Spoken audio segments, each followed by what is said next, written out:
తెలుగు జాతి ఇబ్బందుల్లో ఉంది. తెలుగు జాతి గుండెలు గాయపడి ఇవాళ కొత్త వివాదాలకి మనం ఎవరు కూడా విఘ్నులైనటువంటి ఏ రాజకీయ పార్టీ రాజకీయ నాయకులు కూడా ఇలాంటి సమస్యల మీద స్పందించకూడదు. ఒక కమిటీ వేశారు. ఆ కమిటీ ఏం చెప్తుందో చూడాలి. ఆ కమిటీ విజయవాడ ఇస్తా, గుంటూరు ఇస్తా, ఒంగోలు ఇస్తా, తిరుపతి ఇస్తా, వైజాగ్ ఇస్తా, కాకినాడ ఇస్తా చూడాలి. ఎందుకంటే ఇప్పుడు ఈ 13 జిల్లాల ప్రజలు కూడా విద్వేషాలు రెచ్చగొట్టాలని కొంతమంది చూస్తూ ఉన్నారు. కొంతమంది ఈ 13 జిల్లా ప్రజల మధ్య కూడా ఈ రాష్ట్ర మధ్యలో కూడా విద్వేషాలు రెచ్చగొట్టాలని వాళ్ళ లాభం కోసం చూస్తూ ఉన్నారు. కాబట్టి ఇటువంటి పరిస్థితుల్లో క్యాపిటల్ ఎక్కడ వచ్చినా కష్టపడి నిర్మించి అభివృద్ధి చేసుకోవాల్సిన బాధ్యత మనందరి పైన ఉన్నది. విజయవాడ వస్తే సెంటర్ పాయింట్, ఇటు ఇచ్చాపురం, శ్రీకాకుళం, ఇచ్చాపురం కాడి నుంచి అటు పలమనేరు వరకు, కుప్పం వరకు కూడా ఇది సెంటర్ పాయింట్. కాబట్టి రేపు ఆ కమిటీ ఏం పరిగణలో తీసుకుంటుందో, ఏమి సలహాలు సూచనలు తీసుకొని ఏమాత్రం కన్సిడర్ చేస్తారో చూడాలి.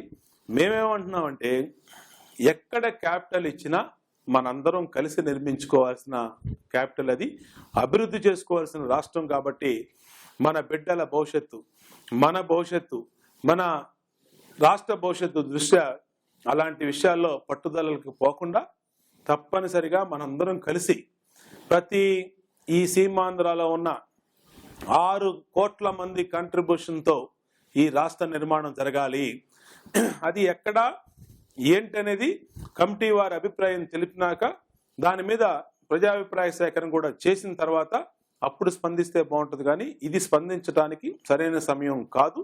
కాబట్టి ఎక్కడొచ్చినా మనందరం కలిపి మళ్ళా ఈ రాష్ట్రాన్ని సింగపూర్ కన్నా ఎక్కువగా, ఒక జపాన్ ఆ రోజున హిరోషిమా నాగసాకి మీద అణుబాంబు పడినప్పుడు మొత్తం జపాను ఇక ప్రపంచ చిత్రపటంలోనే జపాన్ మాయమైపోద్ది అనుకున్నప్పుడు ఎంత కష్టపడి అక్కడ ఆ ప్రజలు పట్టుదలతో ఇవాళ ప్రపంచ చిత్రపటంలోనే అగ్రగామి దేశాల్లో ఒక జపాన్ని నిర్మించారంటే, జపాన్ని పెట్టారంటే మన ఆంధ్రప్రదేశ్ కూడా అదే పరిస్థితిలో ఉంది. అన్ని రకాలుగా నష్టపోయాం. ఇవాళ క్యాపిటల్ సిటీ అనేది మెయిన్ ఇష్యూ కాదు. మన రాష్ట్రాన్ని అభివృద్ధి చేసుకోవాలి. 15-20 సంవత్సరాల పాటు మనం కష్టపడాలి. ఇవన్నీ చేయగలిగినటువంటి ఒక విజన్ ఉన్నటువంటి నాయకుడిని ఎన్నుకోవాలి. మేము అందరినీ ఒకటే రిక్వెస్ట్ చేస్తూ ఉన్నాం. మనలో మనకి జరిగినటువంటి పరిణామాలు జరిగిపోయినాయి. ఇవాళ చట్టబద్ధంగా మనం మన రాష్ట్రంలోకి మనం వచ్చాం. కాబట్టి దీన్ని ఏ విధంగా అభివృద్ధి చేసుకుందాం, అభివృద్ధి చేయగలిగింది ఎవరనేది మనం ఒక స్పష్టమైన వైఖరితో ముందుకెళ్ళాలి. తెలుగుదేశం పార్టీని అందరూ కోరుకుంటున్నటువంటి తరుణంలో అనుభవైనటువంటి ముఖ్యమంత్రి చంద్రబాబు నాయుడు గారు వస్తే మన మనసులో ఉన్న కోరికలు కానీ, కలలు కానీ, ఆశలు కానీ నెరవేరుతాయని ఈ సందర్భంగా తెలియజేస్తాం.